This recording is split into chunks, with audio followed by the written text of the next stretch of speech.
کبھی آپ نے سوچا ہے کہ میری زندگی میں یہ سب کیوں ہو رہا ہے؟ میری دعا قبول کیوں نہیں ہو رہی ہے؟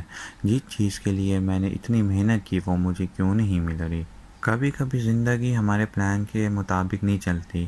ہم کچھ اور سوچتے ہیں، ہم کچھ اور چاہتے ہیں، لیکن پھر کچھ ایسا ہو جاتا ہے جو ہماری سوچ سے بالکل الگ ہوتا ہے.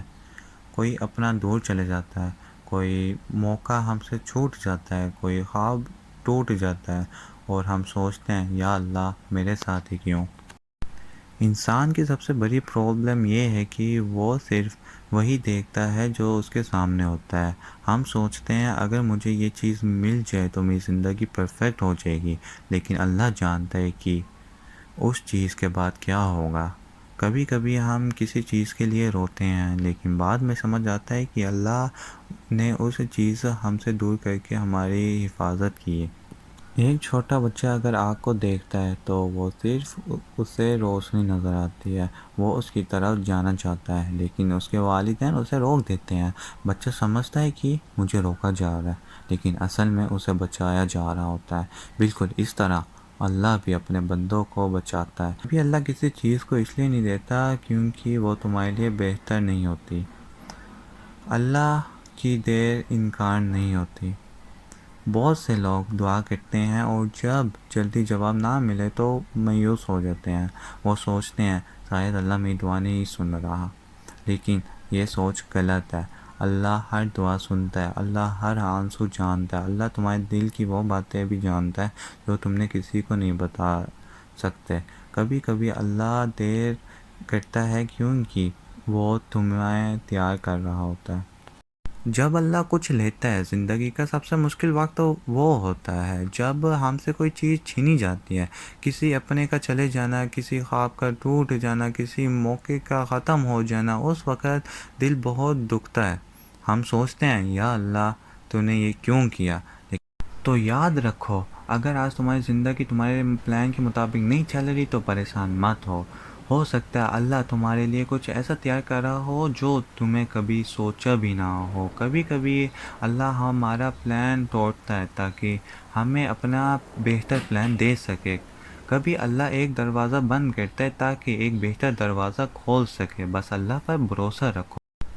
حضرت یوسف علیہ السلام کی کہانی. حضرت یوسف علیہ السلام کی زندگی دیکھو. ان کے اپنے بھائیوں نے ان کے ساتھ دھوکہ کیا، انہیں ایک کنویں میں پھینک دیا گیا. سوچو اس وقت ان پر کیا گزری ہوگی. ایک چھوٹا سا بچہ اکیلا اندھیرے کنویں میں، لیکن یوسف علیہ السلام نہیں جانتے تھے کہ اللہ نے ان کے لیے کیا پلان کر رہے ہیں. وہ کنواں ان کی کہانی کا اینڈ نہیں تھا، وہ ان کی کامیابی کی شروعات تھی. اللہ نے انہیں عزت دی، اللہ نے انہیں بلندی دی. جو انسان ایک وقت میں مشکل میں تھا، اللہ نے اسی کو ایک دن مقام عطا کیا. اس لیے اگر آج تمہاری زندگی میں مشکل ہے تو یہ مت سمجھنا کہ سب ختم ہو گیا. اللہ ابھی تمہاری کہانی لکھ رہا ہے. یہی توکل ہے. اپنی پوری کوشش کرو، محنت کرو، دعا کرو، لیکن نتیجہ اللہ کے حوالے کر دو.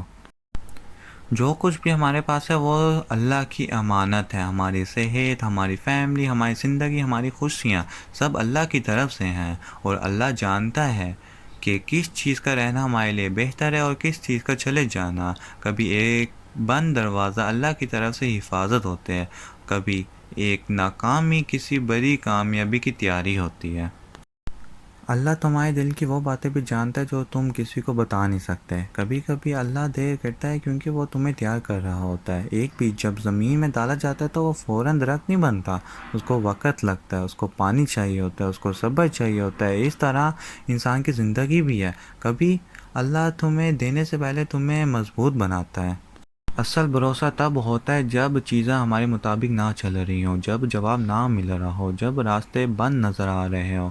اس وقت کہنا یا اللہ مجھے سمجھ نہیں آ رہا، لیکن مجھے تیرے فیصلوں پر بھروسہ ہے. مجھے نہیں پتہ میرے لیے کیا بہتر ہے، لیکن تو سب جانتا ہے. نماز سے جٹ جاؤ، دعا کرتے رہو، صبر کرتے رہو، کیونکہ اللہ کا پلان صرف بہتر نہیں ہوتا، اللہ کا پلان پرفیکٹ ہوتا ہے. الحمدللہ.